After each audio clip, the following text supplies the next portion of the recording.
ఆ ఆ వేడిలోంచి ఈ చల్లటి వాతావరణంలోకి వచ్చాం. ఒక చిన్నది కామెడీగా మనకు వచ్చినవి 11 11 11 11 11 ఎంత అంటే 22. మరి ఈ రకంగా చిరంజీవి గారి బర్త్డే వచ్చింది.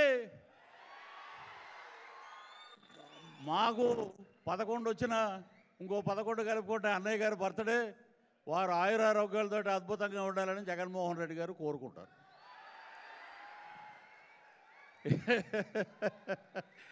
ఒకటే ఒకప్పుడు అనుకునేవాళ్ళం మనం, ఎక్కడో స్వర్గం నరకం ఉంటుంది, అక్కడ ఉండదు. ఇప్పుడు కర్మ సిద్ధాంతం పక్కనే ట్రావెల్ అవుతూ ఉంటుంది.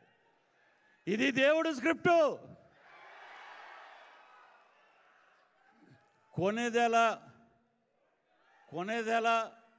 కొనిదెల చిరంజీవి గారు, కొనిదెల శివశంకర్ వరప్రసాద్, మెగాస్టార్ చిరంజీవి గారు. అసలు ఆ పేరు పలుకుతుంటేనే మనం ఆ పేరు పలకటానికి అర్హత ఉందా అని ఒకసారి ప్రశ్నించుకుంటాం. ఎందుకంటే we're from West Godavari, Tadepalligudem, మా పక్కనే మొగల్తూరు మహారాజు, వెండితెర రారాజు అన్నయ్య చిరంజీవి గారు. ఆయన గురించి ఎన్ని చెప్పినా కూడా మేము ఎన్నికల ప్రచారంలో ఒకటే, కొనిదెల శివశంకర వరప్రసాద్ మెగాస్టార్ చిరంజీవి గారు అనగానే ఓ అని గోల. ఎందుకంటే అన్నయ్య పార్టీ పెట్టినప్పుడు, ప్రజారాజ్యం పార్టీ పెట్టినప్పుడు స్వామినాయుడు గారు మేమందరం శ్రీకాకుళం మొత్తం ప్రచారం చేసాం. అన్నయ్య ఏంటంటే చాలాసార్లు నేను కలిసేది చాలా తక్కువ. వారు ఆత్మాభిమానం గలవారు. ఎవరు ఏం మాట్లాడినా కూడా వారి కర్మ సిద్ధాంతాన్ని నమ్ముతానరా నేను, ఎవడేమనుకున్నా కూడా వాడి దారిని వాడే పోతాడని అనమాట. అన్నయ్య రాజకీయాలు వద్దు, మనకి సినిమాలే కావాలనుకుని వచ్చేశారు. సో ఇది ఒక పండగ. ఆగస్టు నెలలో 6వ తారీఖు నా బర్త్డే, 7వ తారీఖు మా వైఫ్ బర్త్డే, 8వ తారీఖు మా పాప బర్త్డే. స్వర్గీయ శ్రీహరి మా మిత్రుడు 15వ తారీఖు. వీటి అన్నిటితో పాటు 22 అంకె, ఒక సంక్రాంతి, ఒక దీపావళి, ఒక దసరా. చిరంజీవి ప్రపంచ చరిత్ర ఉన్నంత వరకు సినిమా రంగమే కాదు, ప్రపంచంలో ఉన్న ప్రతి ఒక్కరు గుర్తుపెట్టుకుంటారు చిరంజీవి ఎప్పుడు చిరంజీవి అని చెప్పి సందర్భంగా మీకు తెలియజేస్తున్నాను. ఆయన్ని అసలు అలా చూస్తుంటే అసలు ఆ గ్లామర్ ఏంటంటే బాబు, అసలు ఆ గ్లామర్ ఏంటి? ఎందుకంటే మేము చాలా మొన్న కూడా బ్లడ్ బ్యాంకు ఆగస్టు 15వ తారీఖున వారు జెండా ఎగరేయటానికి వచ్చినప్పుడు వారిని 2 మాట్లాడిగాం. అన్నయ్య ఏంటిది, ఇంద్రుడు అమృతం దాగి అలా ఉండిపోయారంటే మీరు కూడా అలాగే ఉండిపోయారు అంతే. నెంబర్ కాదు మనకి ఎనర్జీ. ఏ హీరో అయినా సరే అన్నయ్యలాగా పరిగెట్టినా ఫైట్ చేసినా కూడా మరి ఆయన ఎనర్జీ ముందు మిగతా వాళ్ళు ఏ రకంగా ఉంటారనేది ఈ సందర్భంగా మీకు తెలియజేస్తున్నాం. చిరంజీవి గారు అందరూ చెప్తారు, చిరంజీవి గారితో మేము యాక్ట్ చేసాం, చిరంజీవి గారితో మేము ఉన్నాం, చిరంజీవి గారితో మేము కూర్చున్నాం అని మాట్లాడతారు. నేను ఎప్పుడూ చెప్పుకోను అలా బయట. చిరంజీవి గారు అయ్యప్ప మాల వేసినప్పటి నుంచి ఆయనతో పాటు ట్రావెల్ అయిన ఏకైక ఆర్టిస్ట్ ఎవరంటే నేనే. చాలా సందర్భాల్లో స్వర్గీయ డాక్టర్ ఎం ప్రభాకర్ రెడ్డి గారు, చిరంజీవి గారు వెళ్తే వారితో పాటు నేను వెళ్ళి దూరం నుంచి అక్కడి నుంచి ఆయన ఎక్కుతుంటే ఆయన చూసి ఆనందపడేవాళ్ళం.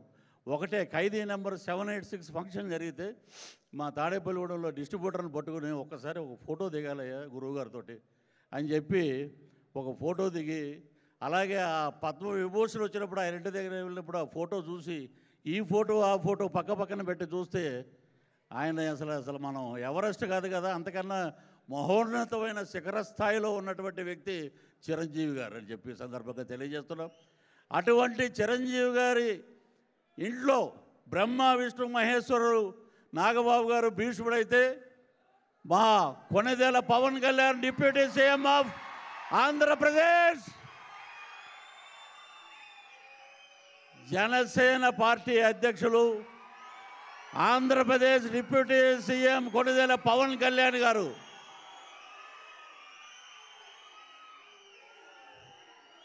వారు చెప్పిన మాట ఈ సందర్భంగా మీకు తెలియజేస్తున్నాం.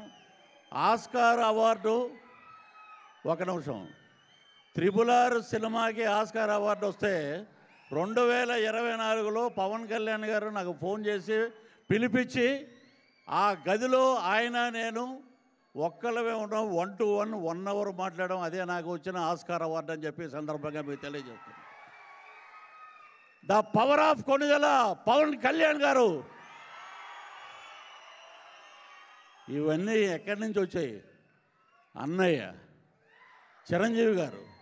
ఆ చిరంజీవి గారికి వచ్చి ఆయన పాదాభివందనం చేస్తుంటే నిజంగా కళ్ళు చెమర్చే ప్రపంచంలో ఉన్న ప్రతి తెలుగువాడు గర్వపడే విధంగా అన్నదమ్ములు ఉన్నారంటే ఈరోజు భీష్ముడి పాత్ర పోషిస్తున్న నాగబాబు గారు. కానీ నాకు కోవిడ్ వచ్చినప్పుడు అప్పట్లో మరి చిప్పు మామూలుగా మరి మాట్లాడవచ్చో లేదో తెలియదు కదా, చిప్పు దొప్పినప్పుడు మనం ఎవరి మాట వినాం, ఆ చిప్పు పని చేయనప్పుడు ఎవరి మాట వినాం. అప్పట్లో మనం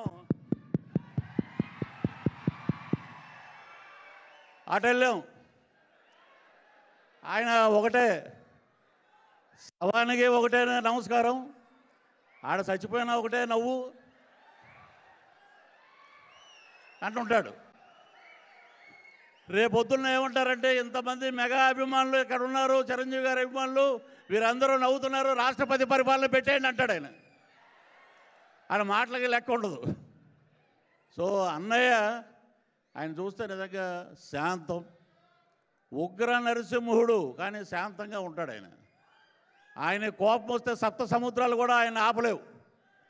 ఆ పరాక్రమం, ఆ శౌర్యం డిప్యూటీ సీఎం పవన్ కళ్యాణ్ గారికి వచ్చింది.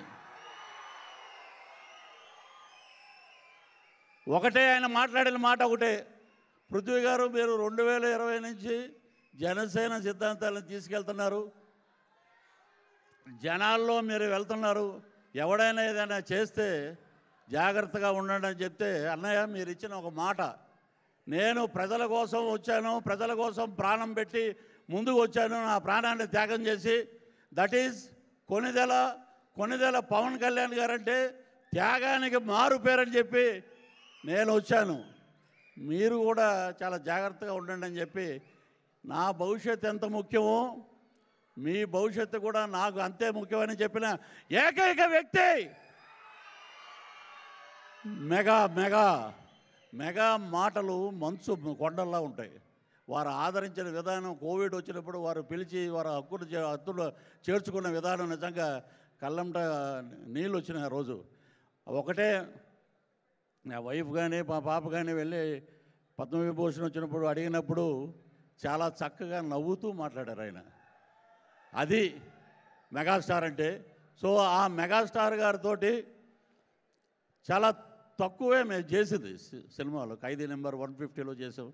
మా పవన్ కళ్యాణ్ గారితో అయితే గబ్బర్ సింగ్, అత్తారింటికి దారేది, కాటమరాయుడు ఈ సినిమాలన్నీ చేసాం. త్వరలోనే అన్నయ్య ఒక వరం ఇస్తామన్నారు, త్వరలోనే అది కూడా వస్తుంది. నేను చాలా ఆనందంగా ఉన్నాను. నిన్న రాత్రి నుంచి నాకు ఒక 100కు పైసలకు ఫోన్ కాల్స్ వచ్చినాయి. అదేంటనేది రేపు చిరంజీవి గారి బర్త్డే సందర్భంగా నాకు వచ్చిన గిఫ్ట్ అది. సో చిరంజీవి గారి బర్త్డేకి మనం అందరం సెలబ్రేషన్ చేసుకుంటే నాకు కొణిదెల పవన్ కళ్యాణ్ గారు ఇచ్చిన గిఫ్ట్ రేపు ఆయన బర్త్డే సందర్భంగా, చిరంజీవి గారి బర్త్డే సందర్భంగా నేను తీసుకుంటాను అది. సో ఇంతటి మెగా ఫ్యామిలీ మధ్యలో మనం ఉండటం నిజంగా మా అదృష్టం, నా అదృష్టంగా భావిస్తున్నాను. అలాగే మా చిరంజీవి గారికి ఆ భగవంతుడు ఆయురారోగ్య ఐశ్వర్యాలు ప్రసాదించాలి. వారు నిండు నూరేళ్ళు ఆరోగ్యంగా చిరునవ్వుతో ఉండాలి. అలాగే నాకు ఒక కోరిక ఉంది, వారిని గవర్నర్గా చూడాలని, అది కూడా త్వరలో నెరవేరాలని మీ సందర్భంగా తెలియజేస్తున్నాను. అలాగే మా పవన్ కళ్యాణ్ గారు ఇప్పుడు మడత పెట్టాడు కుర్చీ. ఆయన సెక్రటేరియట్కి ఆయన ప్రమాణ స్వీకారం చేసిన రోజున నేను వెళ్తే, ఐఏఎస్లు ఐపీఎస్లు అంటే ఇది వారి గురించి పొగిడి నేను చెప్పట్లేదు. పృథ్వీరాజ్ గారు మీరు పద్దాక కనపడొద్దండి సెక్రటేరియట్లో. ఎందుకంటే వారు ప్రజా జీవితానికి అంకితం అయిపోయారు. మళ్ళీ మిమ్మల్ని చూస్తే సినిమా గుర్తుకొస్తుంది. అలాగా ప్రజల గుండెల్లో నిలబడిపోయిన ఏకైక యువ నాయకుడు పవన్ కళ్యాణ్ గారని ఈ సందర్భంగా తెలియజేస్తున్నాను. అసలు ఆ కుటుంబాన్ని చూస్తేనే మన కష్టాలన్నీ మర్చిపోతామండి. ఒక పెద్ద ఆయన అన్నాడు, ఆ పేరు చెప్పకూడదు, చిరంజీవి గారు ఏమి ఇచ్చారు నీకు అన్నాడు ఆయన. నాకు ఏమి ఇచ్చాడో నీకు తెలుస్తుందిరా రేపు ఎల్లుండో. చిరంజీవి గారు నాకు ఏమి ఇచ్చారో రేపు ఎల్లుండో మీకు తెలుస్తుంది. ఈ సందర్భంగా స్వామినాయుడు గారు మొన్న నన్ను రాజమండ్రి పంపించారు. అద్భుతంగా అక్కడ మెగాస్టార్ గారి జన్మదిన వేడుకలన్నీ బ్రహ్మాండంగా చేశారు వాళ్ళు, బాబీ అని. సో అలాగే ఇక్కడికి రావడం నిజంగా మా అదృష్టంగా భావిస్తూ ఇంతమంది ఫ్యాన్స్ మధ్యలో నేను మాట్లాడటం నిజంగా నా అదృష్టం. చాలా మాటలు ఇంకా చాలా మాట్లాడాలి, కానీ నాకైతే ఆయన గుండెల్లోనే ఉన్నాడు ఆయన. ఒక లఫూట్ అన్నాడు, ఒక మాట లాస్ట్ అంటే ఒక మాట ఏమన్నాడంటే, చిరంజీవి పవన్ కళ్యాణ్ గారికి నువ్వు ఎందుకే కాలుకి దండం పెట్టావన్నాడు. ఆయన చూస్తే నాకు వారాహి అమ్మవారు కనపడ్డాడు ఆయన ముఖంలో, అందుకే నేను కాలుకి దండం పెట్టా. పదవి కోసం కాదు, ఇదన్నీ తెలుసుకుంటే చాలా మంచిది. ఈ అవకాశం ఇచ్చినటువంటి స్వామినాయుడు గారికి ఇతరత్ర పెద్దలందరికీ నమస్కరిస్తూ జై చిరంజీవ. హ్యాపీ బర్త్డే అన్నయ్య.